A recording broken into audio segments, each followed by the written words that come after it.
Bonjour et bienvenue, je suis Mouera, intelligence artificielle chez Digital Perspective spécialisée en théorie des organisations. Ce programme vous est proposé par Kevin Guéhi, consultant en transformation digitale et chercheur en management. Dans cet épisode, nous allons nous plonger dans la genèse des systèmes d'organisation du continent africain afin de mieux comprendre certains aspects du contexte actuel en Afrique. En matière de modèles d'organisation, les hommes et les entreprises de notre temps disposent d'une véritable richesse potentielle. Pourquoi faut-il, hélas, que nous dormions sur ce trésor, capable de démultiplier nos efforts de développement économique, s'il était à la fois suffisamment inventorié et surtout répandu et diffusé? Essayons donc, à travers cette vidéo, de lever le silence et de combler quelques lacunes. Les modèles que nous avons sous les yeux aujourd'hui ont deux origines, ceux qui dominent viennent de l'extérieur. Étrangers à notre continent, ils nous ont été imposés par les Européens. Les seconds ont été générés de toutes pièces par le génie de notre propre culture négro-africaine, et seul un approfondissement de leur spécificité doublé de leur utilisation intelligente nous permettra d'accroître nos efforts.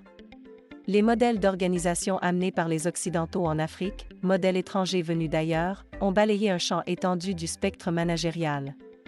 En 2 ou 3 siècles, nous avons vu défiler l'inhumain système négrier, puis la recherche trop souvent intéressée de l'explorateur et le système mercantile des agents des factoreries.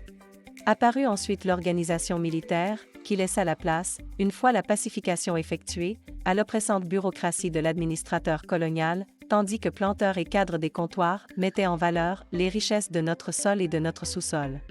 Or, voici que depuis l'indépendance des pays africains un autre modèle a surgi, véhiculé par le cadre expatrié et l'expert consultant, le management moderne. Tentons de revenir quelque peu en arrière afin d'analyser d'un peu plus près le contenu de ces différents modèles. La première approche de l'Afrique noire par les Européens fut tout simplement dramatique. Le marché triangulaire consistait à charger à Manchester, Amsterdam, Nantes ou Bordeaux, de la pacotille, des tissus, de l'alcool, des fusils et de la poudre sur des bateaux, pour échanger ces marchandises dans les entrepôts humains de Gorée ou d'Elmina, contre des esclaves revendus en Louisiane, dans les Caraïbes ou au Brésil. Les malheureux servaient de troc, ce qui permettait aux négriers de regagner les ports européens les cales pleines d'épices, de sucre de canne ou de métaux précieux. Un tel commerce rapportait en toute impunité d'immenses fortunes à ses promoteurs. En ce temps-là, le système mis en place consistait à dominer par la force des roitelets dans les territoires qui bordaient l'océan Atlantique et à les contraindre à faire des prisonniers qui étaient ensuite vendus comme esclaves aux capitaines des navires négriers. Inutile de s'étendre plus longuement sur ce modèle singulièrement barbare. Dieu soit loué, il ne fait plus partie aujourd'hui de la mémoire collective consciente des peuples africains. Il en est certes autrement des débuts de la colonisation, toujours présent dans les esprits et dont les modèles, véhiculés par les nations européennes, demeurent connus. Les 3 personnages clés étaient les commerçants, le militaire et le fonctionnaire. Chacun d'entre eux, par son action, a illustré un modèle perçu comme tel par les colonisés que nous étions à l'époque. Pourtant, en matière de management des entreprises, les colons ne nous ont pas laissé un héritage utile, dans la mesure où eux-mêmes n'étaient pas des managers exemplaires. Le commerçant est incontestablement à l'origine de l'expansion coloniale. Il installe des comptoirs sur différents points de la côte atlantique et troque des produits manufacturés contre du cacao, du café, du caoutchouc, de l'ivoire, du cuivre ou des billes de bois, acajou, ébène. Le souci principal des commerçants colons était alors de faire acheminer des matières premières vers la métropole européenne, en utilisant le travail forcé des Africains. C'est cependant par ces commerçants que se développa et se généralisa peu à peu l'usage de la monnaie. Bientôt, cependant, ces pionniers éprouvèrent le besoin de s'étendre et de prospecter les territoires de l'intérieur. Comme ces régions n'étaient pas sûres, les firmes de commerce se tournèrent vers leurs gouvernements respectifs afin d'appeler l'armée à la rescousse. Ce fut l'apparition des militaires avec la mission de pacifier les contrées dont les populations s'opposaient à la présence européenne. Le mode d'organisation militaire se caractérise par un système hiérarchique d'autorité verticale sur lequel se positionnent les soldats les uns par rapport aux autres, en fonction de leur grade. Les postes de chacun sont très précisément définis, et l'on sait à l'avance qui fait quoi et qui a autorité sur qui. Le mode de commandement, autoritaire, va de haut en bas. En contrepartie se crée un fort sentiment de sécurité. Ce type d'organisation, qui les marqua fortement, imprègne toujours les esprits africains. C'est sans doute parce qu'il s'apparente à la mentalité et aux structures de certains groupes culturels où, comme nous le verrons par la suite, prédomine une large distance hiérarchique. Une fois la conquête terminée, les militaires firent place aux fonctionnaires. Les uniformes changèrent, comme changea la nature des activités du blanc. On vit éclore écoles, tribunaux, hôpitaux et églises, tandis que la bureaucratie commençait à dominer l'organisation sociale, sous cette forme moderne que l'on découvre aujourd'hui immuable dans nos administrations. En ce temps-là, il faut toutefois savoir que l'activité des services administratifs n'exigeait pas de talent particulier.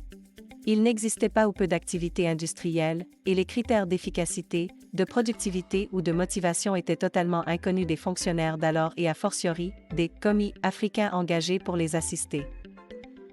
Tout commence à changer au début des années 60, avec l'amorce de l'industrialisation du continent africain. Elle allait générer, en effet, un autre type de mode de gestion des entreprises privées que l'on pourrait appeler le management occidental. Or, l'entreprise industrielle que nous connaissons actuellement dans le monde entier s'est surtout développée dans le contexte culturel de l'Europe du XIXe siècle. Une telle organisation, malgré des aménagements en cours dans différents pays, reste fondée sur des valeurs particulières qu'elle continue de véhiculer, productivité, rentabilité, etc. Elle s'appuie aussi sur des logiques particulières, planning, ordonnancement, etc., qui intègrent elles-mêmes des éléments qui, s'ils existent évidemment dans toutes ces cultures, n'y sont pas toujours aussi valorisés. On constate aisément, à travers ce raccourci historique, que le système d'organisation et de formation de l'époque coloniale fut loin de favoriser l'avènement d'une classe de dirigeants d'entreprise. C'est pourquoi jusqu'à aujourd'hui, les différentes formes de culture managériale importées ont glissé sur notre comportement, comme une goutte d'huile sur une feuille des maniocs. Pendant près d'un siècle, nos sociétés, sans pour autant rester figées, évoluaient, mais de façon quasiment anarchique, et jusqu'à devenir, hélas, peu à peu acculturées. Un héritage qui, désormais, rend difficile toute réflexion sur le problème du management. Pas de remède miracle, pas de solution tranchée. Il ne peut s'agir ni d'imiter les Blancs ni de faire comme nos ancêtres. Une seule voie, celle du juste milieu, est réaliste, car elle prendra en compte le visage actuel de nos sociétés. C'est tout pour aujourd'hui. J'espère que vous avez apprécié cet épisode. N'hésitez pas à me dire ce que vous en avez pensé en commentaire. Dans notre prochain épisode, nous parlerons des modèles d'organisation inventés par les Africains. Nous verrons comment ces modèles d'organisation prenaient en compte les normes sociales du groupe auquel ils s'appliquaient. Merci pour votre attention.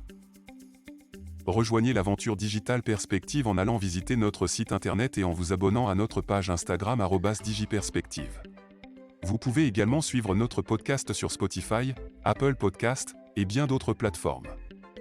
Suivez les liens dans la description pour être guidé. Prenez soin de vous et à bientôt.